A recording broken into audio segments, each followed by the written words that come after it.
हम ना सकत कर सिफत तुम्हारी, आप लिहो तुम कथा सुधारी। सतनाम श्री वाहिगुरु साहिब जी। दोहरा इस प्रकार और रंग ने हते पिता और भ्रात, तुष्ट पाप कर्मा महा पह लोकन दुख दात। वाहिगुरु जी का खालसा, वाहिगुरु जी की फतेह। परम सन्मान जो गुरु खालसा साध संगत जियो, जिनके भाग बड़े हैं भाई, तिन साधु संग मुख जुरे। आप जी अत्यंत बड़भागे हो। सतगुरु ਸਾਹਿਬ जी ਦੀ ਪਵਿੱਤਰ ਪਾਵਨ ਹਜ਼ੂਰੀ ਵਿਖੇ ਸੰਧਿਆ ਦੇ ਦੀਵਾਨਾਂ ਦੀਆਂ ਹਾਜ਼ਰੀਆਂ ਭਰ ਕੇ ਸੋਦਾ ਰਹਿ ਰਾਜ ਸਾਹਿਬ ਜੀ ਦੇ ਪਾਠ, ਆਰਤੀ ਦੇ ਕੀਰਤਨ ਸਰਵਣ ਕੀਤੇ ਹਨ। ਆਓ ਹੁਣ ਆਪਣੀਆਂ ਮਨ ਬਿਰਤੀਆਂ ਸਤਿਗੁਰੂ ਮਹਾਰਾਜ ਗੁਰੂ ਹਰਿਰਾਏ ਸਾਹਿਬ ਜੀ ਦੇ ਚਰਨਾਂ 'ਚ ਜੋੜੀਏ। ਸਤਿਗੁਰਾਂ ਦਾ ਜੋ ਇਤਿਹਾਸ ਲੜੀਵਾਰ ਸੰਧਿਆ ਦੇ ਦੀਵਾਨਾਂ ਵਿੱਚ ਆਪ ਜੀ ਸਰਵਣ ਕਰ ਰਹੇ ਹੋ। ਗੁਰੂ ਹਰਿਰਾਏ ਸਾਹਿਬ ਦੇ ਸਮੇਂ ਔਰੰਗਜ਼ੇਬ ਹਿੰਦੁਸਤਾਨ ਦਾ ਮਾਲਕ ਬਣਿਆ ਸੀ। ਸਨ 1658 ਦੇ ਲਗਭਗ ਉਸਨੇ ਪੂਰੇ ਹਿੰਦੁਸਤਾਨ 'ਤੇ ਆਪਣਾ ਅਧਿਪਤ ਜਮਾ ਲਿਆ ਅਤੇ ਬਾਕੀ ਆਪਣੇ ਵਿਰੋਧੀਆਂ ਨੂੰ ਕੁਚਲ ਸੁੱਟਿਆ। ਦਾਰਾ ਸ਼ਿਕੋ ਨੂੰ ਸ਼ਹੀਦ ਕੀਤਾ। ਮੁਰਾਦ ਬਖਸ਼, ਸ਼ੁਜਾ ਮੁਹੰਮਦ ਆਪਣੇ ਤਿੰਨੇ ਹੀ ਭਰਾ ਖਤਮ ਕੀਤੇ। ਆਪਣੇ ਪਿਓ ਨੂੰ ਵੀ ਕੈਦ ਵਿੱਚ ਰੱਖ ਕੇ ਮਾਰਿਆ। ਇਹ ਸਾਰੀ ਕਥਾ ਆਪਾਂ ਸੁਣ ਚੁੱਕੇ ਹਾਂ। ਔਰੰਗਜ਼ੇਬ ਨੇ ਹੋਰ ਲੋਕਾਂ ਉੱਤੇ ਵੀ ਬੜੇ ਜ਼ੁਲਮ ਕੀਤੇ। ਉਹ ਜੋ ਉਹਨੇ ਵਧੀਕੀਆਂ ਕੀਤੀਆਂ, ਜੋ ਉਹਨੇ ਸਖਤ ਕਾਨੂੰਨ ਬਣਾਇਆ ਔਰ ਉਸ ਸਖਤ ਕਾਨੂੰਨ ਦੇ ਨਾਲ ਲੋਕਾਂ ਨੂੰ ਸ਼ਰ੍ਹਾ ਦੇ ਵਿੱਚ ਲਿਆਉਣ ਦੀ ਕੋਸ਼ਿਸ਼ ਕੀਤੀ, ਉਹ ਸਾਰੀ ਕਥਾ ਬੜੇ ਪ੍ਰੇਮ ਨਾਲ ਸਰਵਣ ਕਰੀਏ। ਸਾਰੀ ਸੰਗਤ ਆਖੀਏ ਸਤਨਾਮ ਸ੍ਰੀ ਵਾਹਿਗੁਰੂ ਸਾਹਿਬ ਜੀ, ਸਤਨਾਮ ਸ੍ਰੀ ਵਾਹਿਗੁਰੂ ਸਾਹਿਬ ਜੀ। इस प्रकार और रंग ने ਇਸ ਪ੍ਰਕਾਰ ਔਰੰਗਜ਼ੇਬ ਪਾਪੀ ਨੇ हते पिता और भ्रात, ਆਪਣੇ ਭਰਾ ਤੇ ਆਪਣੇ ਪਿਤਾ ਵੀ ਮਾਰ ਦਿੱਤਾ। दुष्ट पाप कर्मा महा ਦੁਸ਼ਟ ਪਾਪੀ ਸੀਗਾ, ਬਹੁਤ ਵੱਡਾ। पह लोकन दुख दात। ਲੋਕਾਂ ਨੂੰ ਬੜੇ ਦੁੱਖ ਦਿੱਤੇ ਉਸਨੇ। चौपई शराबी च सब जगत चलावह। ਉਹ ਇਹ ਚਾਹੁੰਦਾ ਸੀ ਵੀ ਮੈਂ ਸਾਰੀ ਦੁਨੀਆ ਨੂੰ ਸ਼ਰ੍ਹਾ ਦੇ ਵਿੱਚ ਲਾਵਾਂਗਾ, ਸਾਰੇ ਮੇਰੇ ਮੁਤਾਬਕ ਜਿਵੇਂ ਮੈਂ ਚਾਹੁੰਦਾ ਵੀ ਇਸਲਾਮ ਦੇ ਵਿੱਚ ਚੱਲਣ, ਇਸਲਾਮ ਦੀ ਮਰਿਆਦਾ ਦੇ ਪਾਬੰਦ ਰਹਿਣ, ਸਾਰਿਆਂ ਨੂੰ ਇਸੇ ਤਰ੍ਹਾਂ ਚਲਾਉਣਾ ਚਾਹੁੰਦਾ ਸੀ। जो नह मानै तिसै मरावह। ਕਹਿੰਦਾ ਜਿਹੜਾ ਨਾ ਮੰਨੇ ਉਹਨੂੰ ਮਰਵਾ ਦਿਆਂਗਾ। ਇਹ ਇਰਾਦਾ ਕਰਕੇ ਤਖਤ ਤੇ ਬੈਠਾ ਸੀ। ਕਾਜ਼ੀਆਂ ਮੁਲਾਣਿਆਂ ਨੇ ਇਹ ਕਿਹਾ ਸੀ ਵੀ ਜੇ ਤੂੰ ਇਸਲਾਮ ਦਾ ਪ੍ਰਚਾਰ ਕਰੇਗਾ, ਪੱਕੇ ਮੁਸਲਮਾਨ ਬਣਾਏਗਾ, ਅਸੀਂ ਤੇਰੀ ਮਦਦ ਕਰਾਂਗੇ, ਤੈਨੂੰ ਤਖਤ ਦਵਾਵਾਂਗੇ, ਪਰ ਤੂੰ ਮੁੱਕਰ ਨਾ ਜਾਵੀਂ। ਇਹ ਕਹਿੰਦਾ ਠੀਕ ਹੈ, ਮੈਂ ਸਾਰਿਆਂ ਨੂੰ, ਸਾਰੇ ਹਿੰਦੁਸਤਾਨ ਨੂੰ ਹੀ ਮੁਸਲਮਾਨ ਬਣਾ ਦਿਆਂਗਾ। अस संकल्प कीन दृढ़ मन में। ਇਸ ਤਰ੍ਹਾਂ ਦਾ ਸੰਕਲਪ ਔਰੰਗਜ਼ੇਬ ਨੇ ਆਪਣੇ ਮਨ 'ਚ ਕਰ ਲਿਆ। अतवादी तुर्कन के गन में। ਤੁਰਕਾਂ ਦੇ ਵਿੱਚ ਔਰੰਗਜ਼ੇਬ ਸਭ ਤੋਂ ਜ਼ਾਲਮ ਬਾਦਸ਼ਾਹ ਹੋਇਆ, ਬਾਦੀ ਬਾਦਸ਼ਾਹ ਹੋਇਆ। ਹੋਰ ਵੀ ਬੜੇ ਜ਼ਾਲਮ ਬਾਦਸ਼ਾਹ ਹੋਏ ਨੇ, ਪਰ ਮੁਗਲ ਖਾਨਦਾਨ ਵਿੱਚ ਜਿੰਨਾ ਜ਼ਾਲਮ ਔਰੰਗਜ਼ੇਬ ਹੋਇਆ, ਇੰਨਾ ਸ਼ਾਇਦ ਹੋਰ ਕੋਈ ਨਾ ਹੋਇਆ ਹੋਵੇ। हठ करता जिद में जो महाने। ਇਹ ਬੜਾ ਹੀ ਹਾਠੀ ਸੀ, ਜਿੱਦੀ ਸੀਗਾ। ਜਿਹੜੀ ਗੱਲ ਦੇ ਮਗਰ ਪੈਂਦਾ ਸੀ ਉਹਨੂੰ ਮਨਾ ਕੇ ਛੱਡਦਾ ਸੀ। ਇਹ ਕਹਿੰਦਾ ਸੀ ਜਾਂ ਤਾਂ ਮੇਰੀ ਈਨ ਮੰਨੋ ਤੇ ਜਾਂ ਕਤਲ ਕਰ ਦਿੱਤੇ ਜਾਓ। ਇਸ ਤਰ੍ਹਾਂ ਦਾ ਫੈਸਲਾ ਰੱਖਦਾ ਸੀ। ਕਿਸੇ ਵੀ ਬੰਦੇ ਦੇ ਨਾਲ ਸੁਹਿਰਦਤਾ, ਪ੍ਰੇਮ, ਭਾਈਚਾਰਾ ਨਹੀਂ ਸੀ ਵਰਤਿਆ ਕਰਦਾ।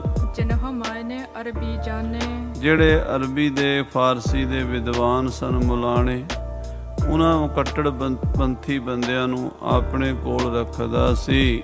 बीच पारसी ने पुण्य सो जाने। ਜਿਹੜੇ ਫਾਰਸੀ ਭਾਸ਼ਾ ਵਿੱਚ ਬੜੇ ਨਿਪੁੰਨ ਮੰਨੇ ਜਾਂਦੇ ਹਨ। ਫਾਰਸੀ, ਤੁਰਕੀ, ਅਰਬੀ, ਉਰਦੂ, ਇਹ ਸਾਧ ਸੰਗਤ ਜੀ ਉਸ ਵੇਲੇ ਹਿੰਦੁਸਤਾਨ 'ਚ ਪ੍ਰਚਲਿਤ ਭਾਸ਼ਾਵਾਂ ਸਨ।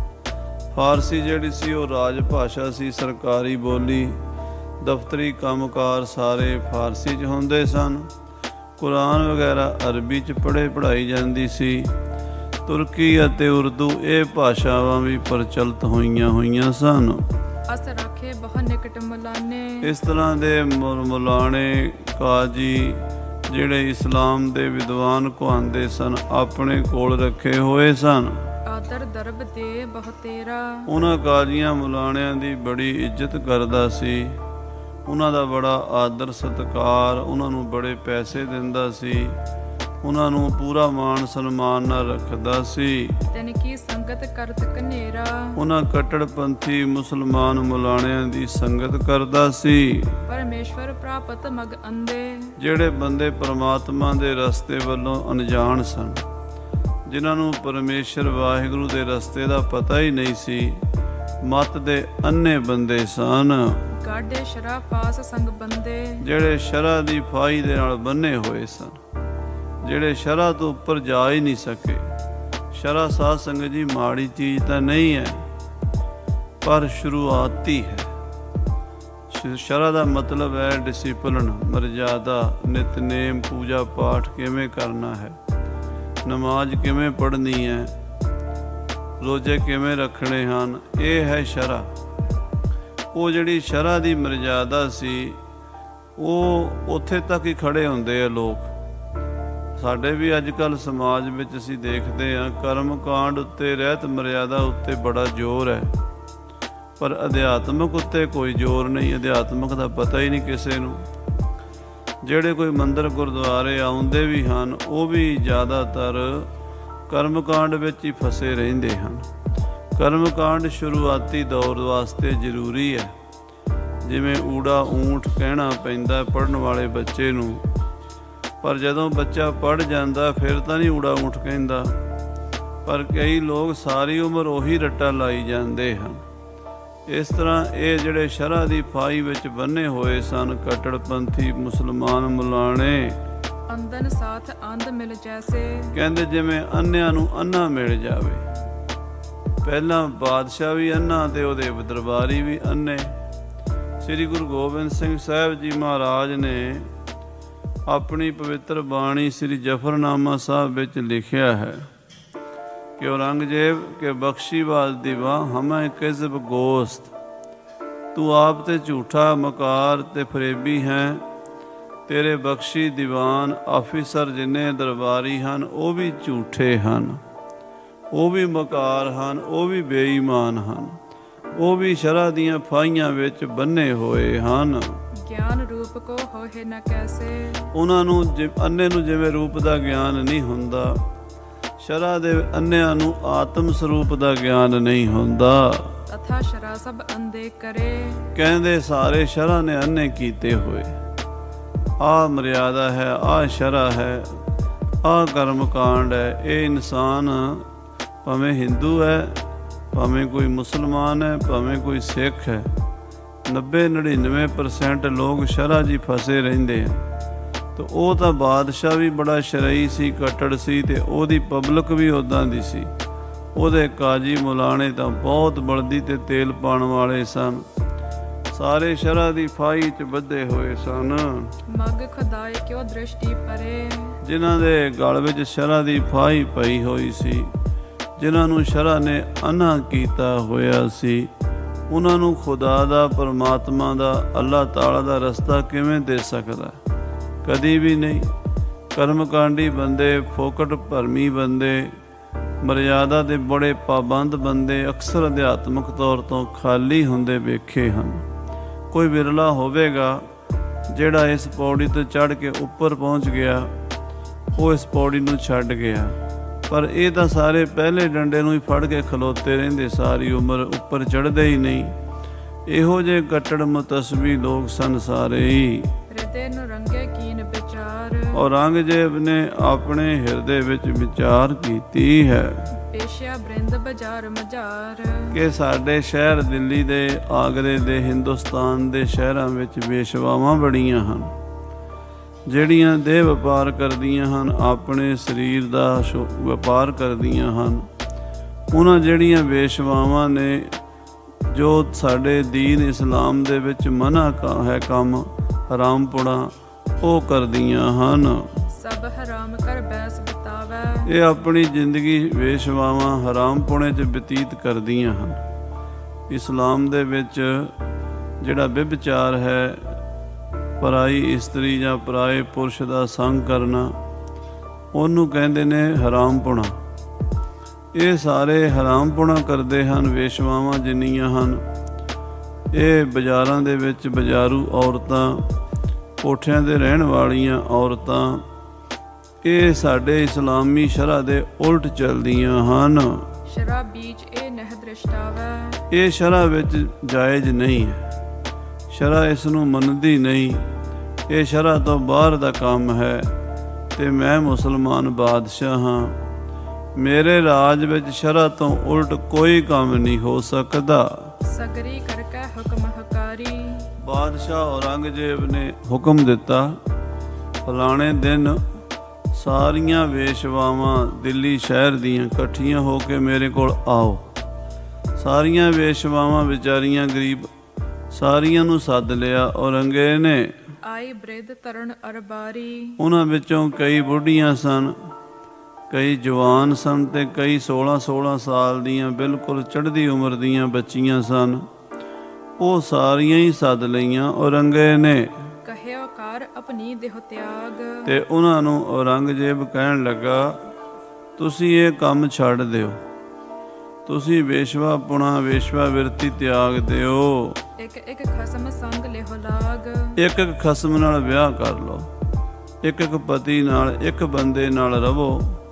ਬਹੁਤਿਆਂ ਬੰਦਿਆਂ ਦੇ ਨਾਲ ਰਹਿਣਾ ਇਸਲਾਮ ਦੇ ਵਿੱਚ ਮਨ੍ਹਾ ਹੈ। ਤੁਸੀਂ ਵੇਸ਼ਵਾਵਾਂ ਦਾ ਕੰਮ ਛੱਡ ਕੇ ਇੱਕ ਆਮ ਔਰਤ ਦੀ ਤਰ੍ਹਾਂ, ਜਿਵੇਂ ਕੋਈ ਪਤਨੀ ਹੁੰਦੀ ਹੈ, ਕਿਸੇ ਇੱਕ ਬੰਦੇ ਦੀ ਪਤਨੀ ਬਣ ਜਾਓ ਤੇ ਬਹੁ ਬੰਦਿਆਂ ਦੀ ਨਾਇਕਾ ਨਾ ਬਣੋ। ਨਾਹੀਂ ਤਾਂ ਦੋਜਕ ਮੈਂ ਦੁੱਖ ਪਾਵਾ। ਨਹੀਂ ਤਾਂ ਤੁਸੀਂ ਨਰਕਾਂ ਵਿੱਚ ਦੁੱਖ ਪਾਓਗੀਆਂ, ਦੋਜਕ ਦੀ ਅੱਗ ਵਿੱਚ ਸੜੋਗੀਆਂ ਤੇ ਮੈਂ ਵੀ ਤੁਹਾਨੂੰ ਬੜੇ ਤਸੀਹੇ ਦੇ ਕੇ ਜੇਲ੍ਹਾਂ 'ਚ ਸੁੱਟ ਦਿਆਂਗਾ। ਮੇਰਾ ਹੁਕਮ ਮੰਨੋ ਤੇ ਤੁਸੀਂ ਆਹ ਵੇਸ਼ਵਾ ਵਾਲਾ ਕੰਮ ਜਿਹੜਾ ਹੈ, ਹਰਾਮਪੁਣੇ ਦਾ ਕੰਮ ਹੈ, ਬੰਦ ਕਰ ਦਿਓ। ਬਹੁਤ ਮਿਲੋ ਹਰਾਮ ਕਮਾਵੋ। ਤੁਸੀਂ ਬਹੁਤ ਬੰਦਿਆਂ ਨੂੰ ਮਿਲਦੀਆਂ ਹੋ, ਬਹੁਤ ਸਾਰੇ ਪੁਰਸ਼ਾਂ ਨਾਲ ਹਰਾਮਪੁਣਾ ਕਰਦੀਆਂ ਹੋ।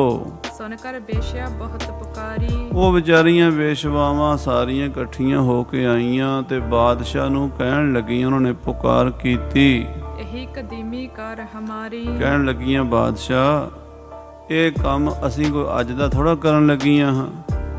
ਇਹ ਤਾਂ ਹਜ਼ਾਰਾਂ ਸਾਲਾਂ ਤੋਂ ਸਾਡੇ ਵੱਡੇ ਵਡੇਰੇ ਔਰਤਾਂ ਕਰਦੀਆਂ ਆਈਆਂ, ਜਿਹੜੀਆਂ ਵੇਸ਼ਵਾ ਪੁਣੇ ਦਾ ਕੰਮ ਕਰਦੀਆਂ ਨੇ, ਜਿਨ੍ਹਾਂ ਨੂੰ ਕੰਚਨੀ ਵੀ ਕਹਿ ਦਿੰਦੇ ਆ, ਵੇਸ਼ਵਾ ਵੀ ਕਹਿ ਦਿੰਦੇ ਆ।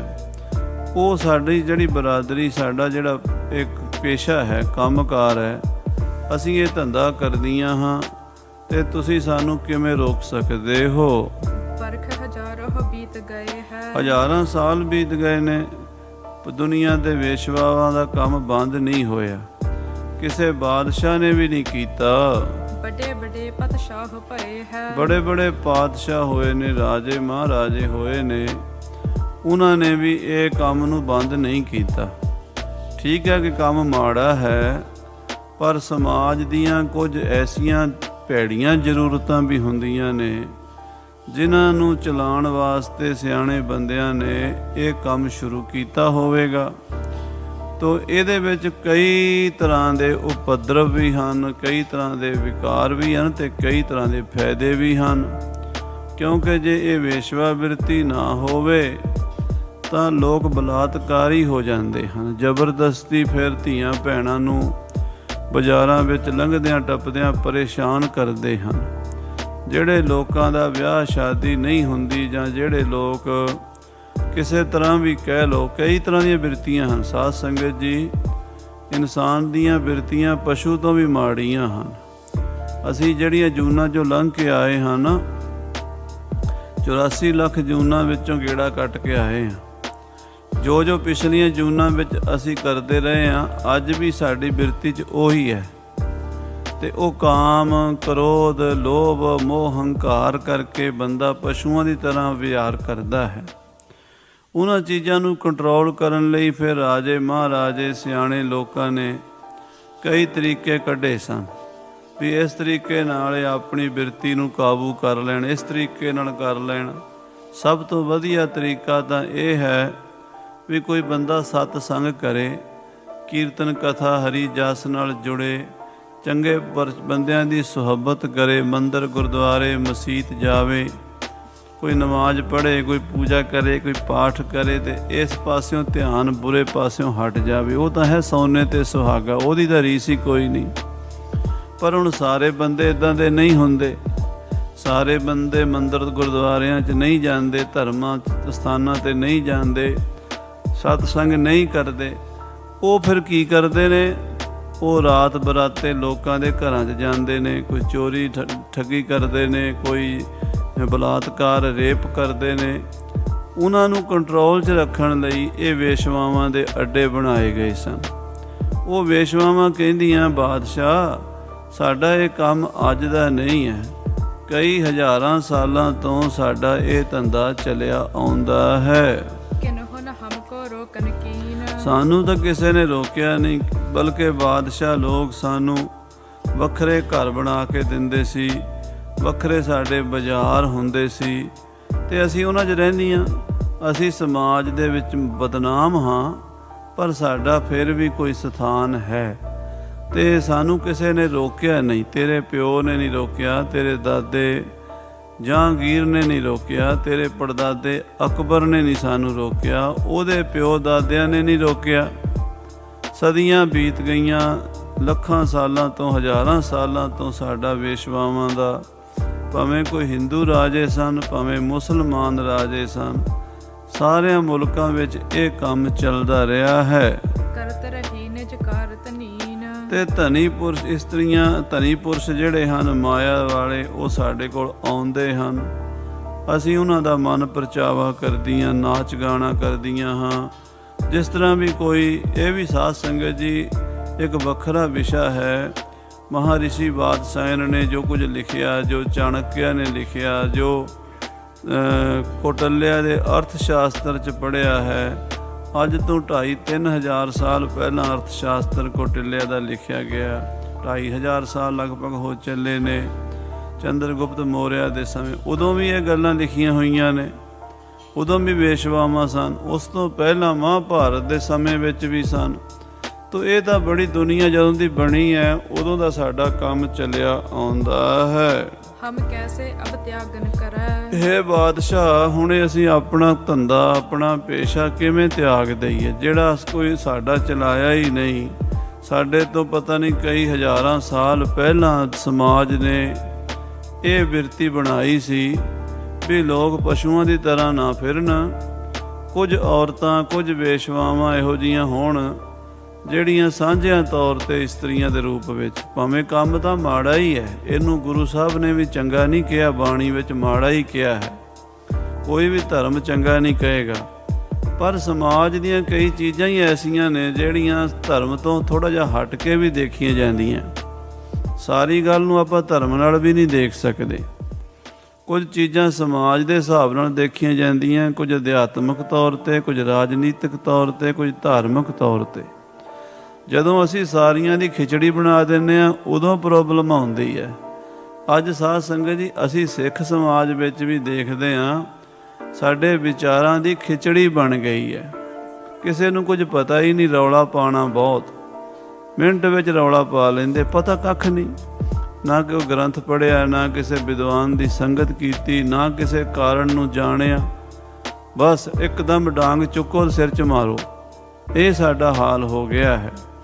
ਉਹ ਔਰੰਗਜ਼ੇਬ ਵੀ ਉੱਦਾਂ ਦਾ ਹੀ ਸੀਗਾ, ਕੱਟੜ, ਕਹਿੰਦਾ ਬਸ ਬੰਦ ਕਰ ਦਿਓ ਵੇਸ਼ਵਾ ਬਿਰਤੀ। ਉਹ ਕਹਿੰਦੀਆਂ ਵੀ ਬਾਦਸ਼ਾਹ ਬੰਦ ਤਾਂ ਅਸੀਂ ਕਰ ਦਈਏ, ਪਰ ਇਹ ਕੰਮ ਸਾਡਾ ਅੱਜ ਦਾ ਨਹੀਂ ਹੈ, ਇਹ ਹਜ਼ਾਰਾਂ ਸਾਲਾਂ ਤੋਂ ਸਾਡੇ ਸਮਾਜ ਦਾ ਹਿੱਸਾ ਹੈ। ਹਾਂਜੀ, ਜਬਰੀ ਕਰੋ ਬੈਠ ਦਰ ਮਰੈ।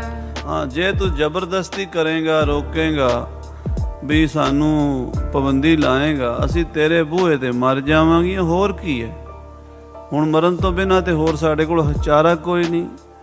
ਸਾਨੂੰ ਕਿ ਤੁਸੀਂ ਕਹਿੰਦੇ ਹੋ ਵੀ ਇੱਕ ਪਤੀ ਨਾਲ ਵਿਆਹ ਕਰਾ ਲਓ, ਇਹ ਦੱਸੋ ਵੀ ਸਾਡੇ ਨਾਲ ਵਿਆਹ ਕੌਣ ਕਰਾਏਗਾ? ਹੁਣ ਜਿਹੜੀ ਬਾਣੀ ਵੇਸ਼ਵਾ ਗਈ ਹੈ ਤੇ ਉਹਦੇ ਨਾਲ ਕੌਣ ਵਿਆਹ ਕਰਾਏਗਾ?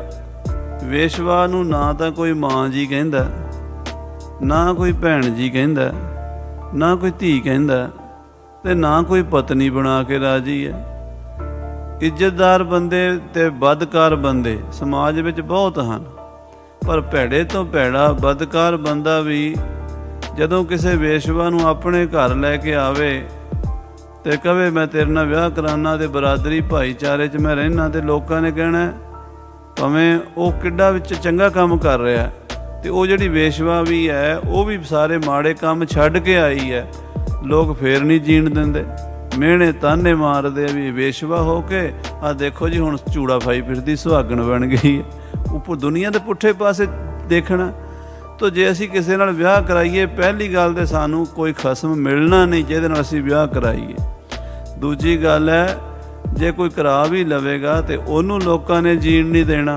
ਅਸੀਂ ਹਜ਼ਾਰਾਂ ਤਾਦਾਦ ਵਿੱਚ ਇੱਥੇ ਰਹਿੰਦੀਆਂ ਦਿੱਲੀ ਸ਼ਹਿਰ ਵਿੱਚ ਵੇਸ਼ਵਾਵਾਂ ਹਜ਼ਾਰਾਂ ਲੱਖਾਂ ਸੀਗੀਆਂ। ਇੰਨੇ ਬੰਦੇ ਕਿਹੜੇ ਨੇ ਜਿਹੜੇ ਸਾਨੂੰ ਘਰ 'ਚ ਪਾ ਲੈਣਗੇ, ਵਿਆਹ ਕਰ ਲੈਣਗੇ? ਨੌਰੰਗ ਸੁਨਖਨ ਸਿਓ ਨਹਿ ਪਾਈ, ਅਸੀਂ ਤਾਂ ਤੇਰੇ ਬੂਹੇ ਤੇ ਮਰ ਜਾਵਾਂਗੀਆਂ। ਔਰੰਗਜ਼ੇਬ ਇਹ ਗੱਲ ਸੁਣ ਕੇ ਸਮਝਿਆ ਨਹੀਂ, ਬਲਕਿ ਖੁਣਸ ਖਾ ਗਿਆ, ਗੁੱਸਾ ਖਾ ਗਿਆ। ਉਹ ਵੇਸ਼ਵਾਵਾਂ ਨੇ ਤਾਂ ਵਿਚਾਰੀਆਂ ਗਰੀਬ ਤਰਲਾ ਕੀਤਾ ਉਹਨਾਂ ਨੇ ਵੀ ਸਾਡਾ ਦੱਸੋ ਕੋਈ ਕੰਮਕਾਰ ਹੈ ਹੀ ਨਹੀਂ, ਹੋਰ ਸਾਡਾ ਸਮਾਜ ਵਿੱਚ ਸਥਾਨ ਹੀ ਨਹੀਂ ਕੋਈ, ਸਾਡਾ ਸਿਰਫ ਇਹੀ ਸਥਾਨ ਹੈ, ਵੇਸ਼ਵਾ ਕਰਕੇ ਜਾਣੀਆਂ ਜਾਂਦੀਆਂ। ਹੁਣ ਸਾਨੂੰ ਚੰਗੀ ਨਿਗਾਹ ਨਾਲ ਕੌਣ ਵੇਖੇਗਾ, ਕੰਮਕਾਰ ਤੇ ਕੌਣ ਲਾਏਗਾ, ਰੋਟੀ ਕੌਣ ਦੇਵੇਗਾ? ਸਾਨੂੰ ਇਹ ਦੁਨੀਆ ਜਿਹੜੀ ਹੈ ਜੀਣ ਨਹੀਂ ਦੇਗੀ। ਜਿੱਦਾਂ ਅਸੀਂ ਜੀ ਰਹੀਆਂ ਇੱਦਾਂ ਦੇ ਸਾਨੂੰ ਇਹ ਸਾਰੇ ਪ੍ਰਵਾਨ ਕਰ ਲੈਂਦੇ ਆ, ਪਰ ਚੰਗੀ ਇੱਜ਼ਤ ਵਾਲੀ ਜ਼ਿੰਦਗੀ ਸਾਨੂੰ ਇਹਨਾਂ ਨੇ ਨਹੀਂ ਦੇਣੀ। ਅਸੀਂ ਕਿੱਥੇ ਜਾਈਏ? ਔਰੰਗਜ਼ੇਬ ਇਹ ਸੁਣ ਕੇ ਅੱਗ ਭਬੂਲਾ ਹੋ ਗਿਆ। ਨੌਕਾ ਪਰਗਨ ਬੋਲ ਚੜਾਈ, ਕਹਿਣ ਲੱਗਾ ਮੈਂ ਤੁਹਾਨੂੰ ਦੱਸਾਂਗਾ, ਇਕੱਠੀਆਂ ਹੋ ਕੇ ਜਮਨਾ ਦੇ ਕੰਢੇ ਤੇ ਆ ਜਾਓ।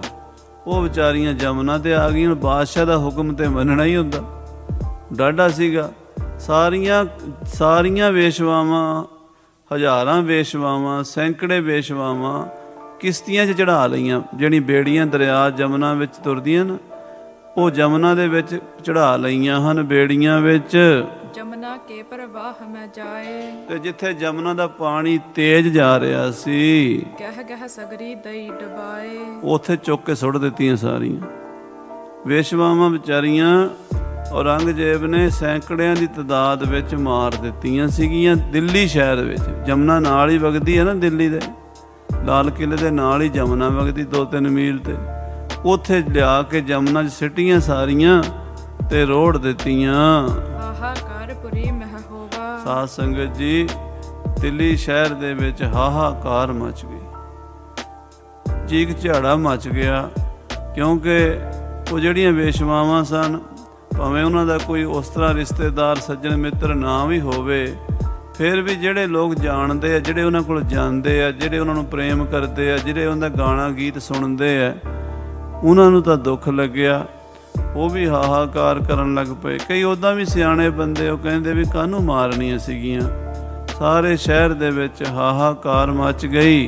ਇਹ ਦੁਰਮਤ ਕੁਲ ਕੋ ਜਸ ਖੋਵਾ, ਕਹਿੰਦੇ ਔਰੰਗਜ਼ੇਬ ਬੜਾ ਪਾਪੀ ਹੈ, ਇਹ ਆਪਣੀ ਕੁਲ ਦਾ ਨਾਸ ਕਰ ਲੇਗਾ, ਇਹ ਮੁਗਲਿਆ ਖਾਨਦਾਨ ਨੂੰ ਖਤਮ ਕਰੇਗਾ, ਇਹਨੇ ਆਪਣੀ ਕੁਲ ਦਾ ਜਸ ਖਤਮ ਕਰ ਲੈਣਾ ਹੈ। ਜਾਂ ਤਾਂ ਇਹ ਕਹਿੰਦਾ ਵੀ ਜਿੰਨੀਆਂ ਵੇਸ਼ਵਾਵਾਂ ਨੇ ਉਹ ਆਪਣੇ ਘਰ ਬਹਿ ਕੇ ਭਾਈ ਗੁਜ਼ਾਰਾ ਕਰੋ, ਅਸੀਂ ਗੁਜ਼ਾਰੇ ਜੋਗੀ ਰੋਟੀ ਸਰਕਾਰੀ ਤੌਰ ਤੇ ਖਰਚਾ ਦੇਵਾਂਗੇ।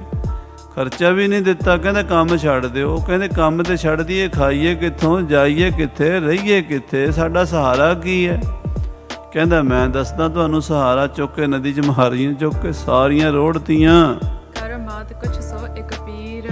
ਸੋ ਸਾਧ ਸੰਗਤ ਜੀ, ਦਿੱਲੀ ਦੇ ਵਿੱਚ ਇੱਕ ਕੋਈ ਪੀਰ ਮੁਸਲਮਾਨ ਸੀਗਾ, ਜਿਹਦੇ ਕੋਲ ਕਹਿੰਦੇ ਕਾਫੀ ਕਰਾਮਾਤ ਸੀ, ਕੋਈ ਰਿੱਧੀਆਂ ਸਿੱਧੀਆਂ ਵਾਲਾ, ਸ਼ਕਤੀ ਵਾਲਾ। ਇਹ ਜਿਹੜੀ ਸਾਧ ਸੰਗਤ ਜੀ ਬੰਦਗੀ ਹੈ ਨਾ, ਇਹ ਬੰਦਗੀ ਕਈ ਵਾਰੀ ਤਾਂ ਰੱਬ ਕੋਲ ਲੈ ਜਾਂਦੀ ਹੈ ਤੇ ਕਦੀ ਬੰਦੇ ਨੂੰ ਰਿੱਧੀਆਂ ਸਿੱਧੀਆਂ ਦੇ ਚੱਕਰ 'ਚ ਪਾ ਦਿੰਦੀ ਹੈ। ਕਰਾਮਾਤੀ ਲੋਕ ਵੀ ਹੁੰਦੇ ਆ ਮੁਸਲਮਾਨਾਂ ਵਿੱਚ ਬਹੁਤ ਜ਼ਿਆਦਾ। ਕਾਲਾ ਇਲਮ, ਚਿੱਟਾ ਇਲਮ, ਲਾਲ ਇਲਮ, 3 ਤਰ੍ਹਾਂ ਦਾ ਇਲਮ ਮੰਨਦੇ ਆ। ਲਾਲ ਇਲਮ ਮੰਨਦੇ ਆ ਜਿਹੜਾ ਕਿਸੇ ਦਾ ਭਲਾ ਕਰਨਾ ਹੋਵੇ, ਕਿਸੇ ਦਾ ਕੰਮ ਸਵਾਰਨਾ ਹੋਵੇ। ਕਾਲਾ ਇਲਮ ਉਹ ਹੁੰਦਾ ਜਿਹੜਾ ਕਿਸੇ ਦਾ ਨੁਕਸਾਨ ਕਰਨਾ ਹੋਵੇ। ਇਹੋ ਜਿਹਾ ਮੰਤਰ ਕਲਾਮ ਪੜ੍ਹੋ ਵੀ ਅਗਲਾ ਘਰ ਬੈਠਾ ਹੀ ਮਾਰਿਆ ਜਾਵੇ, ਉਹਦਾ ਨੁਕਸਾਨ ਹੋ ਜੇ, ਐਕਸੀਡੈਂਟ ਹੋ ਜੇ, ਉਹਨੂੰ ਬਿਮਾਰੀ ਲੱਗ ਜੇ, ਉਹਦੇ ਘਰ ਅੱਗ ਲੱਗ ਜੇ, ਉਹਦੀ ਕੋਈ ਲੱਤ ਬਾਂਹ ਟੁੱਟ ਜੇ, ਇਹਨੂੰ ਕਹਿੰਦੇ ਕਾਲਾ ਇਲਮ। ਇਹਦੇ ਬੜੇ ਅੱਗੇ ਰੂਪ ਨੇ। ਲਾਲ ਇਲਮ ਹੈ ਵੀ ਕਿਸੇ ਦਾ ਭਲਾ ਹੋਵੇ, ਕਿਸੇ ਦਾ ਫਾਇਦਾ ਹੋਵੇ, ਉਹ ਵੀ ਹੈ।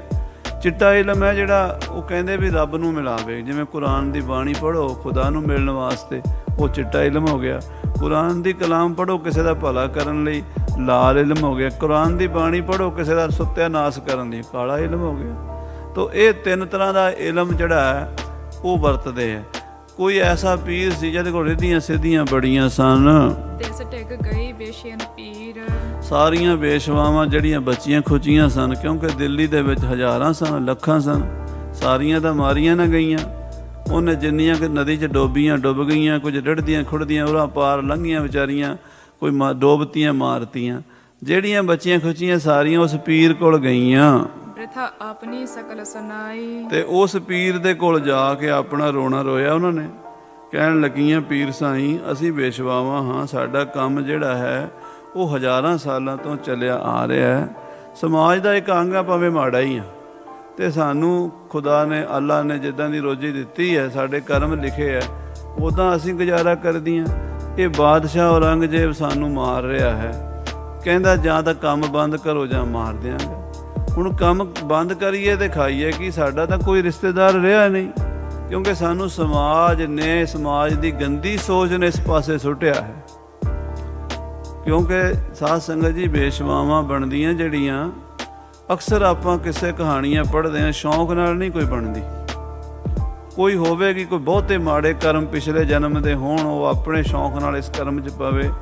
ਜ਼ਿਆਦਾਤਰ 90% ਦੇਖਿਆ ਨੌਜਵਾਨ ਗਰੀਬ ਲੜਕੀਆਂ ਨੂੰ ਵਰਗਲਾ ਕੇ ਦੂਜੇ ਮੁਲਕਾਂ 'ਚ ਲਿਆਉਂਦੇ ਹੈ, ਸ਼ਹਿਰਾਂ 'ਚ ਲਿਆਉਂਦੇ ਹੈ, ਕੰਮ ਦਵਾਵਾਂਗੇ, ਆਹ ਕਰਾਂਗੇ। ਉਹ ਗਰੀਬੀ ਦੇ ਕਾਰਨ ਵਿਚਾਰੀਆਂ, ਮਜਬੂਰੀ ਦੇ, ਫਿਰ ਉਸ ਕਈ ਤਰੀਕੇ ਨਾਲ ਉਹਨਾਂ ਨੂੰ ਉਸ ਕੰਮ 'ਚ ਪਾਇਆ ਜਾਂਦਾ ਹੈ। ਤੇ ਜਿਹੜੀਆਂ ਹੁਣ ਉਸ ਚਿੱਕੜ 'ਚ ਫਸ ਜਾਂਦੀਆਂ, ਉਹਨਾਂ ਦਾ ਨਿਕਲਣਾ ਮੁਸ਼ਕਲ ਹੋ ਜਾਂਦਾ। ਉਹ ਕਹਿੰਦੀਆਂ ਵੀ ਅਸੀਂ ਕਿੱਥੇ ਜਾਈਏ ਹੁਣ।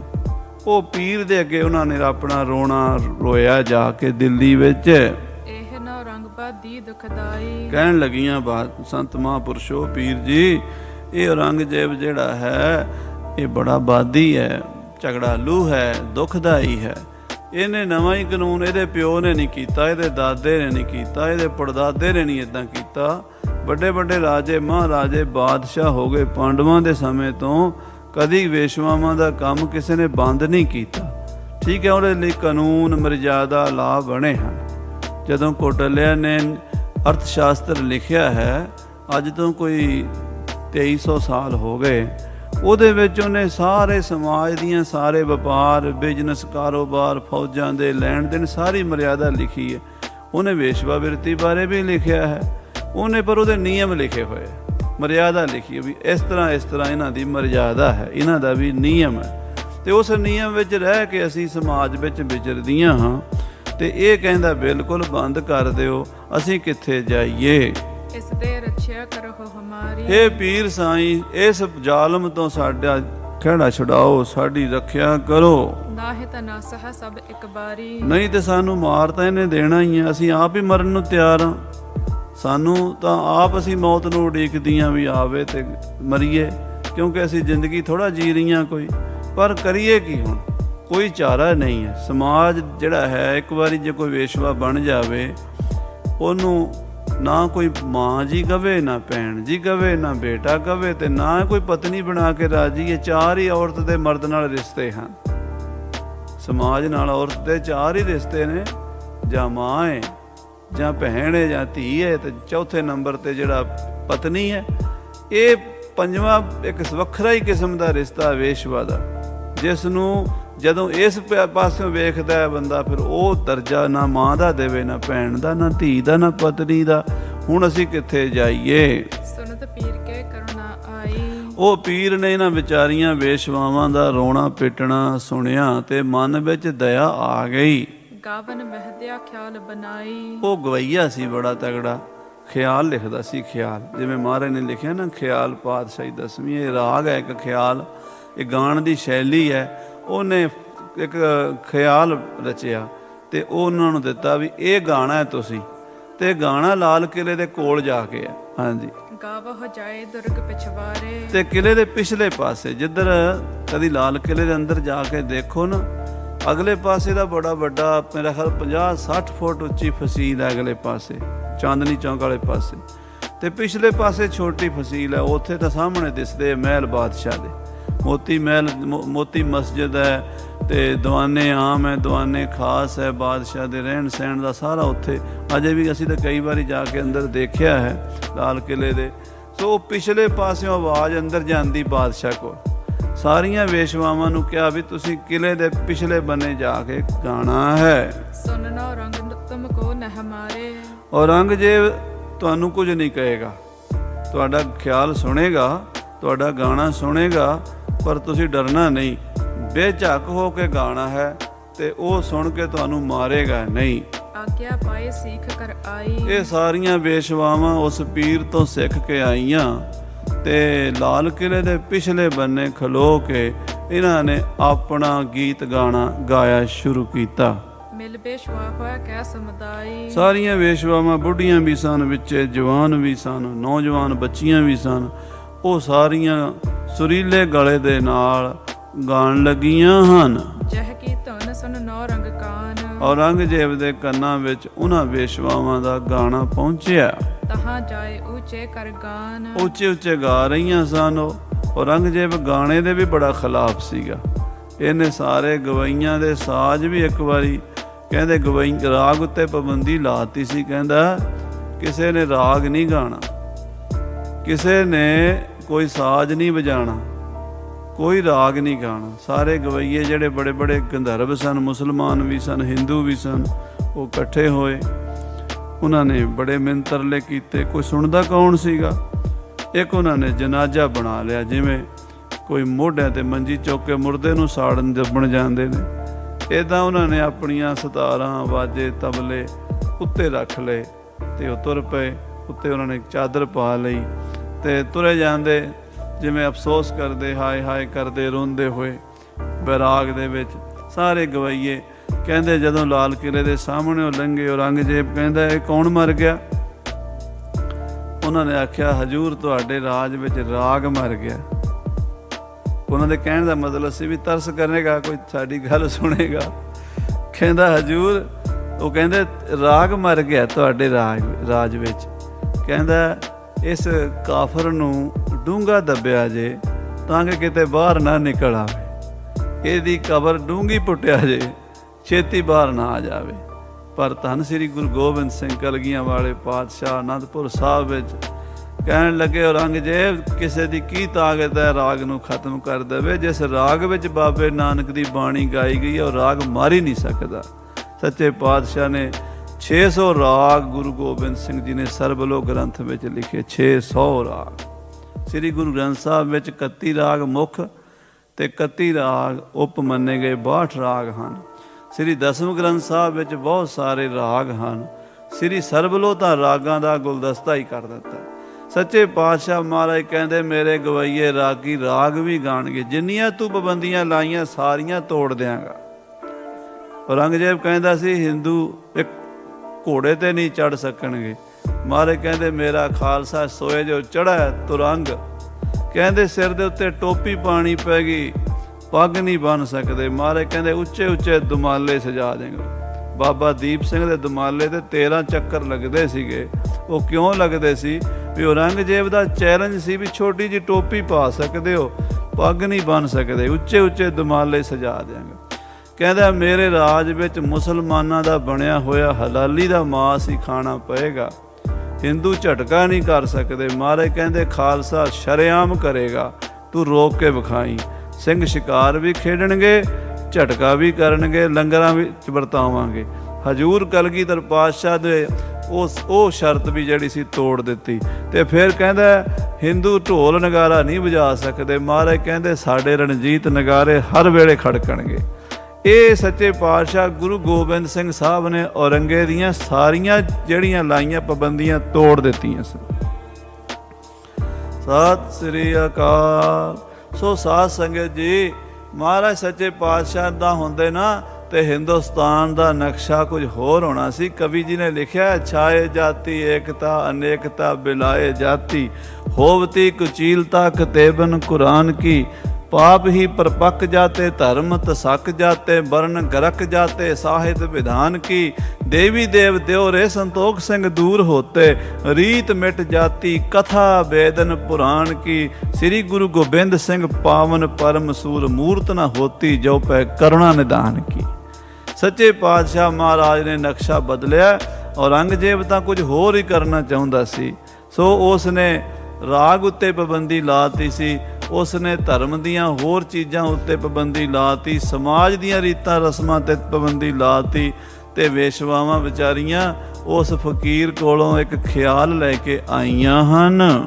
ਪੀਰ ਬਨਾਵਟ ਮਨ ਮਹਿ ਜਾਨ। ਉਹ ਗਾਣ ਲੱਗੀਆਂ ਤੇ ਔਰੰਗਜ਼ੇਬ ਦੀ ਜਾਗ ਖੁੱਲੀ। ਉਹਨੇ ਆਖਿਆ ਕੌਣ ਗਾਉਂਦੀਆਂ ਨੇ? ਕਹਿੰਦੇ ਵੇਸ਼ਵਾਵਾਂ ਗਾਉਂਦੀਆਂ ਨੇ। ਇਹ ਤਾਂ ਪੀਰ ਦੀ ਬਾਣੀ ਹੈ। ਹਾਂ, ਇਹ ਪੀਰ ਫਲਾਣੇ ਪੀਰ ਕੋਲੋਂ ਲੈ ਕੇ ਆਈਆਂ ਨੇ। ਜਦੋਂ ਇਹ ਜਾਣਿਆ ਵੀ ਉਹ ਪੀਰ ਨੂੰ ਇਹ ਮੰਨਦਾ ਸੀ, ਉਸ ਪੀਰ ਦਾ ਕੁਝ ਇਹ ਮੁਰੀਦ ਸੀਗਾ, ਕਿਉਂਕਿ ਕਈ ਪੀਰਾਂ ਨੂੰ ਮੰਨਦਾ ਸੀਗਾ। ਜਿਵੇਂ ਇਹਦੀ ਅਖੀਰਲੀ ਜਿਹੜੀ ਵਸੀਅਤ ਹੈ ਉਹਦੇ ਵਿੱਚ ਇਹਨੇ ਲਿਖਿਆ ਵੀ ਜਿਹੜਾ ਔਰੰਗਾਬਾਦ ਦੌਲਤਾਬਾਦ ਦੇ ਕਿਲੇ ਦੇ ਕੋਲ ਪੀਰ ਦਾ ਮਜ਼ਾਰ ਹੈ, ਉਹ ਜਿਹੜਾ ਮਜ਼ਾਰ ਹੈ ਸਾਧ ਸੰਗਤ ਜੀ ਔਰੰਗਜ਼ੇਬ ਤੋਂ 400 ਸਾਲ ਪੁਰਾਣਾ ਹੈ। ਯਾਨੀ ਕਿ 1707 ਵਿੱਚ ਇਹਦੀ ਮੌਤ ਹੋਈ ਹੈ। ਉਹ ਕੋਈ ਪੀਰ 12ਵੀਂ 13ਵੀਂ ਸਦੀ 'ਚ ਹੋਇਆ। ਫਰੀਦ ਜੀ ਦਾ ਸਮਕਾਲੀ ਹੋਇਆ, ਉਸੇ ਸਿਲਸਿਲੇ ਦਾ ਹੋਇਆ, ਫਰੀਦ ਜੀ ਦੇ ਸਿਲਸਿਲੇ ਦਾ। ਉਹਦੀ ਨਾਂ ਦਾਸ ਨੂੰ ਮਾੜਾ ਮੋਟਾ ਭੁੱਲਦਾ ਪਿਆ। ਉਹਦੀ ਕਬਰ ਹੈ ਉੱਥੇ ਔਰੰਗਾਬਾਦ 'ਚ। ਇਹਨੇ ਕਿਹਾ ਵੀ ਉਹਦੇ ਚਰਨਾਂ 'ਚ ਮੈਨੂੰ ਦਫਨਾਇਆ ਜੀ। ਉਹਦੀ ਕਬਰ ਇੱਦਾਂ ਜਿਵੇਂ ਮਹਾਰਾਜ ਦਾ ਪ੍ਰਕਾਸ਼ ਇੱਥੇ ਤੇ ਇੰਨੀ ਕੁ ਦੂਰ ਤੇ ਨਾਲ ਇਹਦੀ ਕਬਰ ਹੈ ਔਰੰਗੇ ਦੀ। ਮੇਨ ਉਹ ਕਬਰ ਹੈ ਵੱਡੇ ਪੀਰ ਦੀ, ਇਹਦੀ ਤਾਂ ਛੋਟੀ ਜੀ ਬਣੀ ਹੋਈ ਹੈ। ਸੋ ਇਹ ਕੁਝ ਪੀਰਾਂ ਨੂੰ ਮੰਨਦਾ ਸੀ। ਉਸੇ ਸਿਲਸਿਲੇ ਦਾ ਉਹ ਪੀਰ ਹੋਵੇਗਾ ਜਿਹਨੇ ਇਹਨਾਂ ਨੂੰ ਵੇਸ਼ਵਾਵਾਂ ਨੂੰ ਗੀਤ ਗਾਣਾ ਬਣਾ ਕੇ ਦਿੱਤਾ। ਉਹਦੀ ਬਨਾਵਟ ਜਾਣ ਕੇ ਹੁਕਮ ਸ਼ਾਹ ਨੇ ਕੀਨ ਬਖਾਨ। ਔਰੰਗੇ ਨੇ ਹੁਕਮ ਦਿੱਤਾ ਜੇ ਤਿਸ ਕੀ ਮਰਜ਼ੀ ਹੈ ਐਸੇ। ਕਹਿੰਦੇ ਅੱਛਾ ਜੀ ਉਹ ਪੀਰ ਇਹਨਾਂ ਦੀ ਮਦਦ ਕਰਦਾ ਹੈ, ਉਹ ਪੀਰ ਦੀ ਇਹ ਮਰਜ਼ੀ ਹੈ ਵੀ ਨਾ ਵੇਸ਼ਵਾਵਾਂ ਨੂੰ ਨਾ ਖਤਮ ਕਰੀਏ। ਹਮ ਨਹ ਕਰਹਿ ਕਰਹੁ ਕ੍ਰਿਤ ਤੈਸੇ। ਠੀਕ ਹੈ, ਫਿਰ ਜਿਵੇਂ ਕਰਦੀਆਂ ਕਰੀ ਜਾਓ ਤੁਸੀਂ, ਅਸੀਂ ਨਹੀਂ ਰੋਕਦੇ। ਇੱਦਾਂ ਫਿਰ ਇਹਨਾਂ ਨੇ ਵੇਸ਼ਵਾਵਾਂ ਦਾ ਜਾਨ ਛੱਡੀ ਸੀ, ਨਹੀਂ ਤੇ ਸਾਰੀਆਂ ਵੇਸ਼ਵਾਵਾਂ ਦੀ ਜਾਨ ਕੁੜਕੀ 'ਚ ਫਸੀ ਹੋਈ ਸੀ। ਪੀਰ ਹੁਕਮ ਕੋ ਕਬ ਨਾ ਹਟਾਵਾ। ਕਹਿੰਦਾ ਮੈਂ ਆਪਣੇ ਪੀਰ ਦਾ ਹੁਕਮ ਤੇ ਨਹੀਂ ਮੋੜ ਸਕਦਾ। ਤੁਸੀਂ ਪੀਰ ਦੀ ਸਿਫਾਰਿਸ਼ ਲੈ ਕੇ ਆ ਗਈਆਂ ਹੋ। ਵੈਸੇ ਮੈਂ ਤੁਹਾਨੂੰ ਬੰਦ ਕਰਨਾ ਸੀ ਇਸ ਕੰਮ ਤੋਂ, ਪਰ ਠੀਕ ਹੈ ਹੁਣ ਤੁਸੀਂ ਕਰੀ ਚੱਲੋ। ਜਿਸ ਅੱਗੇ ਮੈਂ ਸੀਸ ਨਿਵਾਵਾ। ਜਿਹੜੇ ਪੀਰ ਅੱਗੇ ਮੈਂ ਸਿਰ ਝੁਕਾਉਂਦਾ ਹਾਂ ਉਹਦਾ ਹੁਕਮ ਮੈਂ ਨਹੀਂ ਮੋੜਨਾ ਚਾਹੁੰਦਾ। ਇਮ ਸੁਣ ਕੇ ਵੇਸ਼ਵਾ ਹਰ ਖਾਏ। ਇਹ ਸੁਣ ਕੇ ਵੇਸ਼ਵਾਵਾਂ ਖੁਸ਼ ਹੋਈਆਂ ਵੀ ਚਲੋ ਸਾਡੀ ਜਾਨ ਬਚੀ ਹੈ, ਸਾਡਾ ਕੰਮਕਾਰ, ਕਿਉਂਕਿ ਹਰ ਇੱਕ ਬੰਦੇ ਦੀ ਰੋਜੀ ਰੋਟੀ ਪ੍ਰਮਾਤਮਾ ਨੇ ਕਿਸੇ ਨਾ ਕਿਸੇ ਢੰਗ ਨਾਲ ਬਣਾਈ ਹੁੰਦੀ ਹੈ ਤੇ ਉਹ ਇੱਕਦਮ ਉਸ ਚੀਜ਼ ਨੂੰ ਛੱਡ ਕੇ ਦੂਜੇ ਕੰਮ ਵਿੱਚ ਪੈਣਾ ਔਖਾ ਹੁੰਦਾ ਹੈ। ਨਾਲੇ ਕੁਝ ਸਮਾਜ ਦੀਆਂ ਇਹੋ ਜਿਹੀਆਂ ਮਾਨਤਾਵਾਂ ਧਾਰਮਾਂ ਹੁੰਦੀਆਂ, ਚੰਗੀਆਂ ਵੀ ਹੁੰਦੀਆਂ ਮਾੜੀਆਂ ਵੀ ਹੁੰਦੀਆਂ। ਇਹ ਸਮਾਜ ਵਿੱਚ ਸਾਰਾ ਕੁਝ ਚੰਗਾ ਨਹੀਂ ਹੁੰਦਾ, ਸਾਰਾ ਕੁਝ ਚੰਗਾ ਨਹੀਂ ਹੁੰਦਾ। ਜੇ ਆਪਾਂ ਕਹੀਏ ਚੰਗਾ ਹੀ ਹੋਵੇ ਮਾੜਾ ਹੋਵੇ ਨਾ, ਮਹਾਰਾਜ ਨੇ ਬਾਣੀ 'ਚ ਲਿਖ ਦਿੱਤਾ ਸੰਸਾਰ ਬਿਰਖੋ ਦੋਏ ਫਲ ਲਾਏ। ਸੰਸਾਰ ਰੂਪੀ ਬੂਟੇ ਨੂੰ ਦੋ ਤਰ੍ਹਾਂ ਦੇ ਫਲ ਨੇ, ਬਿਖ ਅੰਮ੍ਰਿਤ ਕਰਤਾਰ ਉਪਾਏ।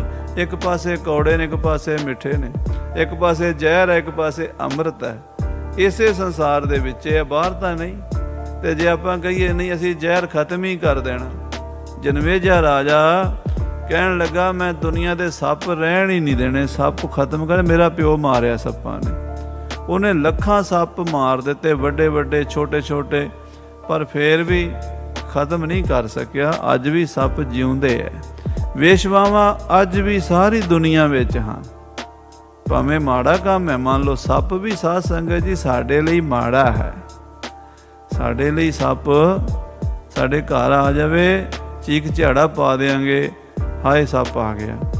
ਪਰ ਸੱਪਣੀ ਕੋਲ ਜਾਵੇ ਤੇ ਸੱਪ ਉਹਨੂੰ ਵੇਖ ਕੇ ਉਹਨੂੰ ਚਾਹ ਚੜ ਜਾਂਦਾ ਵੀ ਮੇਰਾ ਪਤੀ ਆ ਗਿਆ, ਉਹਦੇ ਲਈ ਤਾਂ ਮਾੜਾ ਨਹੀਂ। ਇਸ ਕਰਕੇ ਵਾਹਿਗੁਰੂ ਪਰਮੇਸ਼ਰ ਦੀ ਬਣਾਈ ਹੋਈ ਰਚਨਾ 'ਚ ਕੀ ਮਾੜਾ ਹੈ ਕੀ ਚੰਗਾ ਵਾਹਿਗੁਰੂ ਜਾਣਦਾ। ਖੁਸਰੀ ਵਾਹਿਗੁਰੂ। ਸਾਡੇ ਹਿਸਾਬ ਨਾਲ ਵੇਸ਼ਵਾ ਮਾੜੀ ਹੈ, ਪਰ ਨਹੀਂ, ਵਾਹਿਗੁਰੂ ਦੀ ਖੇਡ ਨੂੰ, ਪਰਮੇਸ਼ਰ ਦੀ ਖੇਡ ਨੂੰ ਅਸੀਂ ਮਾੜਾ ਨਹੀਂ ਕਹਿ ਸਕਦੇ। ਆਖੋ ਸ੍ਰੀ ਵਾਹਿਗੁਰੂ। ਉਹ ਵੀ ਤਾਂ ਉਹਦੀ ਹੁਕਮ ਦੀ ਖੇਡ ਚੱਲ ਰਹੀ ਹੈ ਨਾ ਸਾਰੇ ਪਾਸੇ।